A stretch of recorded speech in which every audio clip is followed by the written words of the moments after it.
Okay, in this video I want to talk a little bit about material and material types.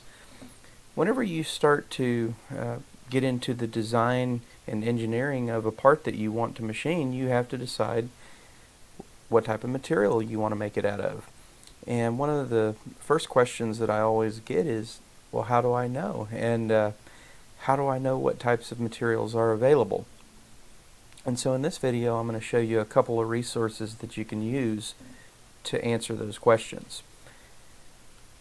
This is a site called onlinemetals.com, and they sell all different types of materials that are commonly used in manufacturing. And it's pretty simple to find these sites. I just Googled online metals and it's the first one that pops up.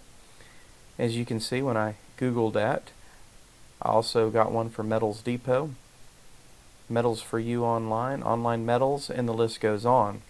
Another good resource is called Speedy Metals. SpeedyMetals.com pops up, and you can see they've got a lot of different materials as well. So tons of resources out there. These are just a couple that I know of that are very good online suppliers. There's even some local suppliers that that'll sell materials local in the Austin area. I'm going to jump back over to the onlinemetals.com website, and I'm just going to show you a couple of useful ways of jumping around in this site. Aluminum is a very popular material for manufacturing, as you well know, and if you go into a link here on this site that for aluminum, it's going to show you all of the different types of profiles that are offered. So let's say you had a customer that wanted to create some type of a hex bolt or something like that out of aluminum. Rather than machining the hex, you can actually buy the stock already extruded in that profile. And if you click into that, you can pick the alloy that you want to make that material from, or make that part from, and 6061 is a very popular alloy. And then you simply grab the correct size for the part that you're going to machine. And sometimes this is very helpful for the design phase. You may not have a specific size that it has to be, and you can actually make the part, when you design it, a size that's available in this material to save cost. So I'll click 1 inch, and you can see I have 1 inch extruded aluminum hex pulled up. We can scroll down and it gives us our price, random lengths 10 to 12, $5.74, and so on. Pretty cool. So let's back up just a little bit, and I want to show you one other thing. On this site, they have these guides that are very helpful, and I'm going to go ahead and select that. And this aluminum guide will pop up, and it'll give you a little bit of information about aluminum. Aluminum is most commonly used and commercially available.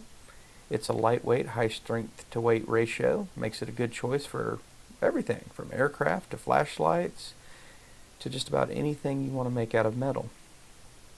And what's neat about this is it actually goes into a little bit of detail about the different alloys that are in aluminum. I had mentioned 6061 is a pretty popular alloy, so you can click that, and it actually gives you the physical and mechanical properties as well as the chemistry of that aluminum.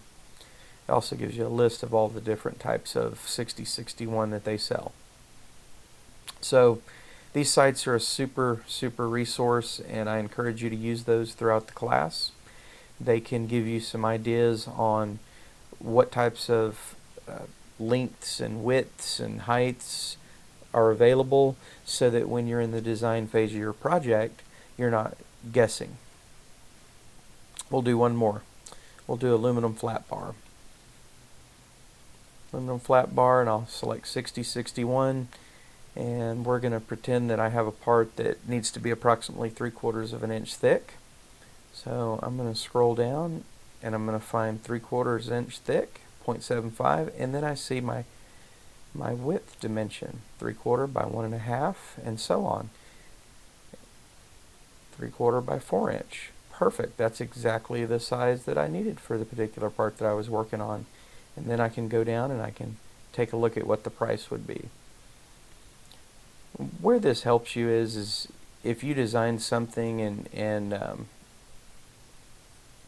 the part ends up being 3/4 inch thick by 4.1, and there's really no reason that it's 4.1, but that's how you designed it.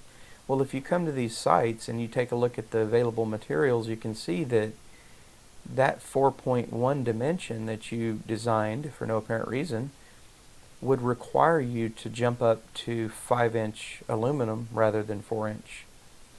And if you jump up to 5-inch aluminum, it's going to be more expensive. Okay, so that's just a quick tip. Check those two sites out, and they will be a great resource for you.